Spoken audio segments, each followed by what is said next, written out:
two girls, they're teenagers now. We won't go there because it's ugly. But I listen to the way they define friendship and what they talk about, and when you ask them if they have friends, and they'll point at their Facebook page and tell them they have 500 friends. And at first I thought it was just kind of a kid thing, and now I see it seeping up to all of us. We click on a button, we check a box, and all of a sudden we consider someone a friend. You know, Facebook's done an amazing thing. I admire them. They've taken ownership of the word friend. And I'll tell you how scary it is that when I started tweeting about let's take the word friend back, you know, Facebook has devalued it. I can't tell you how many tweets I got from people that I basically consider not unintelligent, who said, do they really own the word friend? And that's really a tribute to them, but what I want to do is I want to make 2012 the year of taking the word friend back and adding value to it again. And Peter and I, like I said, see eye to eye. We look at it from a little different perspectives. Mine is about building relationships. His is about how those are evaluated and how you do it on Facebook. So, Peter, why don't you jump in? Yeah, I spent the majority of my past 3 years building something called Help a Reporter Out. And the one thing I noticed is that as I started to gain momentum with it, and the more people I built, the more people that added to it, the more people considered me their friend. And the more they added me on Facebook, and the more they would invite me to events that had absolutely no bearing on my life whatsoever. And I wrote a post about it called Facebook events, you're doing it wrong. And it was the whole concept that people would invite me to their birthday party where only their closest friends were invited, and it was in London. And it's the bar that they chose was accessible to every tube line, which is great, except that I live in New York and I'd have to take an airplane across an ocean to get to that tube line. So for me, it really became the concept of, I started thinking, what's going to be the future? Because this can't last. The concept of hey, I'm at Peter Shanklin on Twitter, friend me and Facebook me and all that, can't last. It's going to go away. And for those who don't believe me, yesterday it was Halloween, I wanted to go visit a graveyard, so I went to Friendster. Okay, think back to what happened. Come on, that was funny. Think back to what happened years ago. Everything was all about Friendster and Rise, okay, and all that stuff, and that was it. And then it was LinkedIn, and LinkedIn was the bomb, and that was gonna be it. And then it was MySpace, and you know what happened there? MySpace Arsenioed, and then it became Facebook. So I'm not saying Facebook's gonna go away, but the concept of friending is gonna go away as we know it. So what I want to share in sort of like 4.5 minutes is where I see us going in the next 24 months. And it's a very, very simple concept. I need someone in the audience who I haven't picked on in a while. What's your name? You who's looking down at your iPhone right now, in the third row. She's still looking at her iPhone. There you go. What's your name? Okay. So let's look at some other stuff. Let's assume that I've never met you before, and I meet you at this conference, and we seem to get along. We have a nice rapport. Today I go and if we become friends, I get your info. I look you up online. I hope that it's the right Facebook person, because nothing's weirder than Facebooking someone you think is the right same name, and it's some person in like South America who doesn't find your joke funny, and they have no idea who you are, and they spam. Peter, that's because you interact. You don't just friend them. You write a little note on with it, right? Exactly. Which I do too. Most people just click the button because they're afraid of that basic interaction. And I very rarely accept friends. Right. If I don't know them personally, and they don't put a reason why I should friend them. So in the real world, here's what happened. I meet you, and I go on and I request your friendship, and I get it, and then we become friends, and then we probably never talk again. Have you ever been in a relationship where you've dated someone and you're friends on Facebook and then you break up? Okay, and neither of you wants to click on unfriend, because it's just the most awkward thing to do. It's just rude. I dated someone for 2 years, and we broke up, and it took 9 months after the breakup, and neither of us had unfriended the other, because neither of us wanted to be that person until she did unfriended me. Anyway, bigger picture. Here's what I see happening in the next 24 months. And I want the feedback of the audience on this as well as you said. This is where I see us going. You and I meet at this conference. We exchange information either online, we bump, we do whatever, we use Pokins, whatever the case may be. We have our information, it's populated into our contact database. At some point I said, hey, it was great meeting you. I sent you an email. You replied, hey, great meeting you as well. The sentiment of that email is positive on both sides. The system, whatever that system is, Google or Facebook, I don't know yet. I hope it'll be one thing called for Google. For Google sees that you and I connected for the first time by email, and goes back and says, okay, well they also checked on the Facebook Places at this social media conference. That's where they met. Okay, cool. That's their first connected email. The sentiment in that email was positive on both sides. Great. That's touch points 1 and 2. Then I say, hey, had a really good time with you. Do you want to grab a drink sometime? You say yes. That's touch points 3 and 4. Okay, you text back to me. We meet at the bar for a drink. That's touch points 5 and 6 when we're automatically checked in by Facebook Places. At touch point 6, Facebook or Google, whatever, says, okay, they're friends. And we're in each other's network. It's not about having to go and click on add friends. It's about we're friends. And what happens is our relevance starts growing. Okay, if the more things we do together, both online and offline, the more our relevance to each other grows. If you imagine social media is becoming a giant lava lamp, with everyone you meet, every contact, be it personal, professional, the guy who changes your oil, your best friend, your girlfriend, your boyfriend, your husband, they become little drops of oil in that lava lamp. The heat that powers that oil up or down is not heat, it's relevance. So the more you and I interact, the more relevant we are. Eventually, it's been 6 months, it's been a year, we're dating, we're having a great time. Eventually I do something stupid, you decide to break up with me. I'm a student of history, I've done a lot of research on this. So eventually you break up with me, and in the real world, like I said, you have to unfriend me. What's going to happen now, what I believe in 24 months, is that we'll simply go away. The less we interact anymore, the more our relevance will start dropping with each other. And the more relevance starts dropping, the less I'll see you in my stream. When we're dating, or we're together, or we're business partners, you're the first thing I see every morning when I wake up and look on Facebook, or whatever my network is. Over time, I think it's simply going to go away. And the concept of who is a friend will be determined not by clicking on friend and then never talking to that person again, but rather how you actually interact with them as friends in the real world. So I'll leave you with this one thought. When you go home today, go onto Facebook, find 6 people in your network that you have not talked to for at least 6 months. Either write on their wall and start a conversation, or unfriend them. Because the most valuable thing in your network is your friendships. And the most valuable thing you have in your network are the people you communicate with. If they're in your network and you're not talking to them and they're not talking to you, you're wasting each other's time. That's my take on it. And okay, thank you for this anyway, but it doesn't seem to be working. No, it's okay. I got my own. Thank you, friend. What I want to talk about when we talk about the word friend, and I love what Peter's talking about because that gives us a way to view it within the communities and within the platforms that we're involved in, and gives us a way to interact. But what I want to talk about is what really a friend is and how we develop those friendships. So when you speak to people, when you meet people, you interact with them. This really goes for brands as well because we were talking about clout before and you're talking about influencers, but influencers mean nothing if they introduce somebody to a brand and the brand never interacts and engages with them.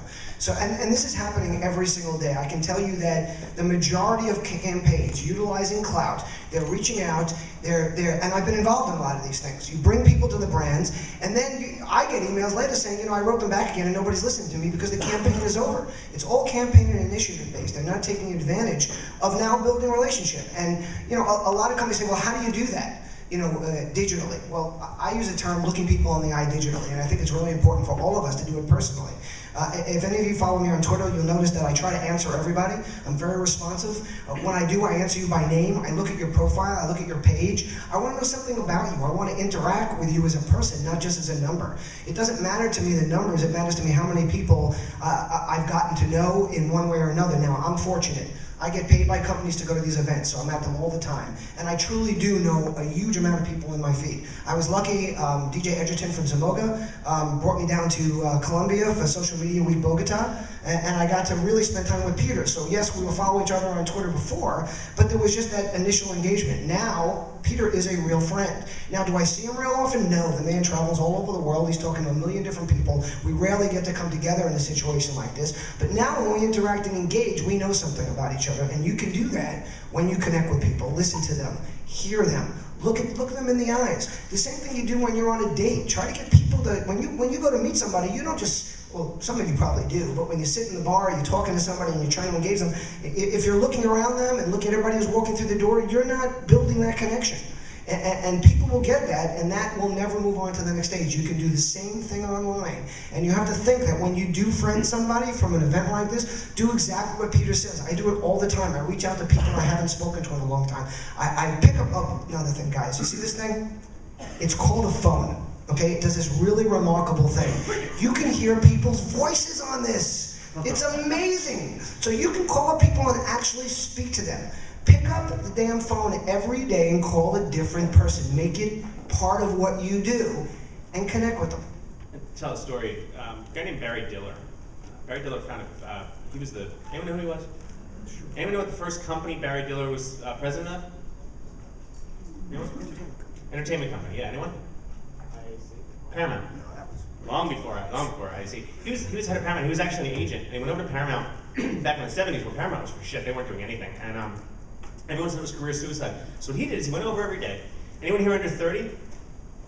Okay, so he went over every day and he got into the office a half an hour early and he pulled out his Rolodex. Rolodex is like Outlook, but it was manual. It had cards and you'd turn it.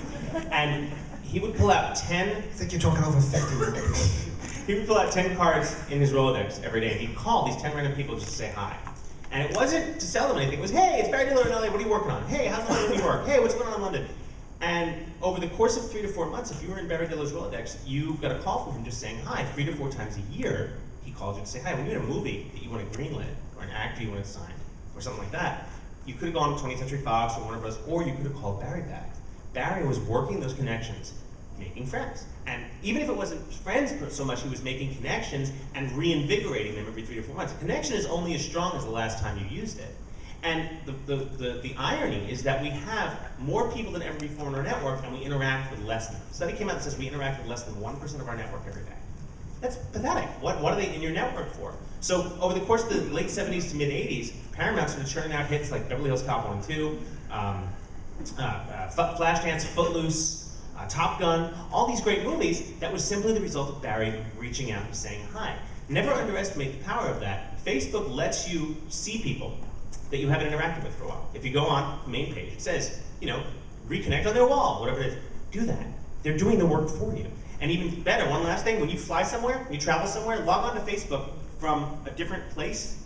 It's just started this. It says, hey, you're in LA. So-and-so is in LA. You haven't written on their profile in a while. Say hello. It's the greatest way in the world to re-interact and reconnect with these people. Social media platforms have allowed us to make more friends more easily, but what's happening as a society? We're becoming less friendly. People don't interact with each other. Again, they're not reaching out. But what Peter said, as far as 1% of your network, it's okay as long as it's a different 1% every day, or it's a different 1% every week.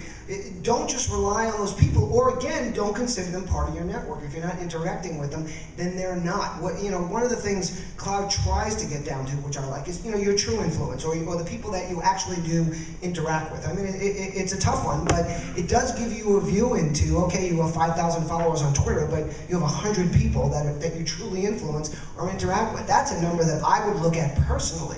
I wouldn't be worried about my Cloud score. I'd be more concerned with who do I influence. So one of the issues I have with brands all the time is they'll say they're using things like Cloud scores or peer index and who they want to use as influencers, as bloggers to write things about them. But there are bloggers out there who have 500 followers that they know every single one of them. And when they say buy this pair of shoes, 80% of them go out and buy this pair of shoes versus someone who has a much higher Cloud score with 100,000 followers. Let's make the word friend valuable. Reach out and touch people. Smile at people. I mean, look at this room. Come on, people. Let's get a smile on your face. Let's look at people. How many of you guys have met the person sitting next to you, for God's sake? Talk to them. Reach out. When we get out of here and there's a little bit of a break, don't go out to the bathroom and go get coffee by yourself or hang out with the person you came with. Go meet new people. Say hello. And then after the event, interact with them. Okay, my name's Ted Rubin. I'm at Ted Rubin on Twitter. I'm tedrubin@gmail.com. I'm Ted Rubin on Facebook. You guys can find me. Anybody here that reaches out to me, I'll reach back. And I'll bet that what's going to end up happening here is most people won't. Even the ones that come up to me and say, here's my card, I really want to meet you, and I'm going to say, great, let's talk later, I'll never hear back. Yeah, so there's the concept of the business card ninja, which way too many people at these conferences are. They go at the breaks, the networking sessions, they go and they take 6 cards, and they stick in people's chests and they run away, and you never know who the hell they are. What I'm a big fan of is if I want to meet someone, I'll listen to them, I'll talk to them for a second, as I hand them my card, write something on it. Hey, you met me at, or whatever. Another thing, another tip, and before we get too touchy-feely, new agey yoga type thing with the reach out and touch the person next to you, because that'll wind a lot of people up in jail. Peter, can we hug one more What I would say is a lot of people like to come up to the speakers and talk afterwards and give their card to the speaker and say, reach out and talk to me again. Here's a thought: go to the speaker before they start speaking, and on your card write, I'm the one who reached out to you before the speech. Because after the speech, after a keynote, you have 100 people all waiting to talk to you. You're not going to remember any of those people. If you go to the keynote before they speak, say, hey, really excited to see what you're going to say. When you're done, you have some time, let's chat, love to talk to you about something. And on the card it says, I'm the guy that reached out to you before. You'll have a much, much better success rate. The problem with these conferences, and especially the fact that we go to so damn many of them now, is that 2 things. Number 1, we start to believe that everyone in the world is just completely full of shit. And number 2 is that we never remember who we're talking to at any given point. So be very specific in the people you want to talk to, and be very aware of what they do. And lastly, don't use the concept of meeting people to talk about you. The person I hate the most is the person who I spend 10 minutes talking to, and it occurs to me that I haven't been able to say one word because they've just been talking the entire time. It's that classic cartoon of enough about me, let's talk about you. What do you think of me? You know, listen before you talk.